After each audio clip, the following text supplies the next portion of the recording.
There are key new technologies that are enabling what we're calling the Quantified Self movement. It's a very, very important movement that we should help them as much as we can. I think Quantified Self is our millennium's renaissance. The Quantified Self movement is all about people really wanting to use the technology that's becoming available now to better measure, track, and understand themselves. One, consumers are more responsible than ever for their own health.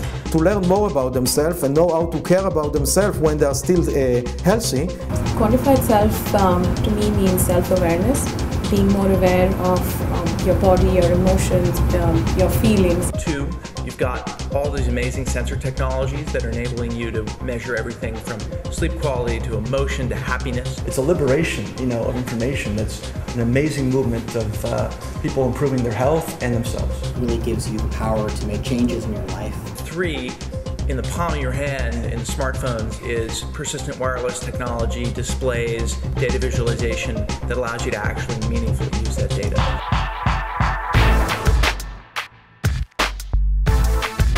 I think one of the key things for taking Quantified Self technology and really making it mainstream is figuring out how to take the data that's being collected about us and really bring it together in a way that's coherent and that helps people make decisions about it.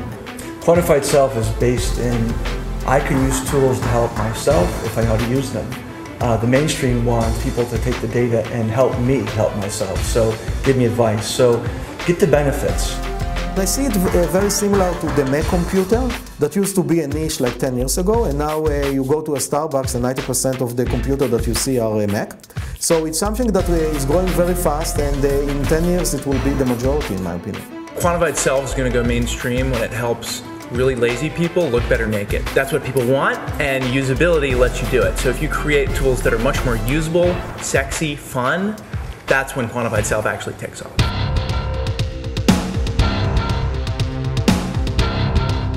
So I think that this real personalization of healthcare and this move towards empowering people to take command of their own healthcare is only going to grow in years to come. The ultimate vision that I have for Quantified Self is you wake up, you go about your everyday life, and without you even having thought about it, first of all, everything's been measured. Two, there's a set of smart algorithms developed by all these world-leading scientists and all of this knowledge and data that's out there that then takes your personal situation and says things like, hey Joe, we actually noticed that today you're not doing well productivity-wise, you're sort of sucking wind, and to fix that, one, you're going to go to the gym because we've seen that when you go to the gym, you're much more productive the rest of the day. Two, you're not going to drink past 5 p.m. tonight. We know you have, a dinner, you can have one drink. Three, you're going to go to bed early. And if you can do all those things, we guarantee you're going to be a better performer. And by the way, we've sent your boss an email so you can get out early, and we've already made a reservation at the squash court. That's the level that this will come to, where technology is helping you enhance your health. People have begun sharing how much they ran per day on Facebook or what they were feeling using the Q sensor.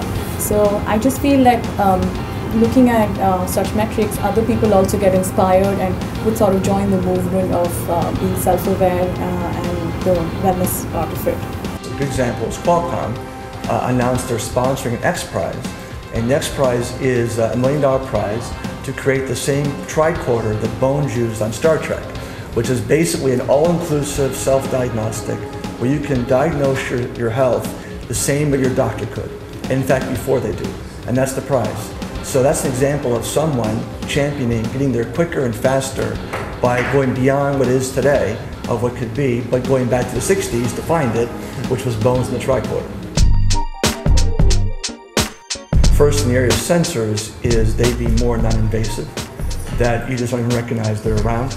A second is that you've got, again, algorithms of advice that just churn out information on the spot in real time on your smartphone, which is a phenomenal platform for us to use. Analysis of the data and then giving a tangible recommendation for the user, the end user. What should they do is that's the major challenge, and I think that InsideTracker is in a very good position to solve this challenge.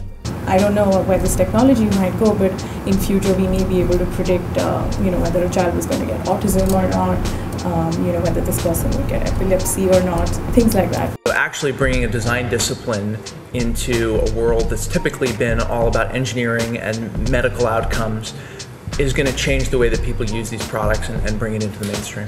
I'm really excited about the potential of bringing together this type of emotion measurement technology with social networking. I think that there's, we're already seeing the incredible amounts of data. One of the recent things I read was about a group that was able to predict earthquakes in Japan based on Twitter data, and they were able to identify them faster than the Japanese Geological Survey. I think that, and that's just based on 140 characters of what people are saying. Now imagine if you had that same type of crowdsourced information, and you also brought with that all the nuance of emotion. I think that that's going to yield incredible things beyond what we've thought about now, and that it's a data source that just hasn't existed yet, and I think it's going to yield all sorts of exciting discoveries.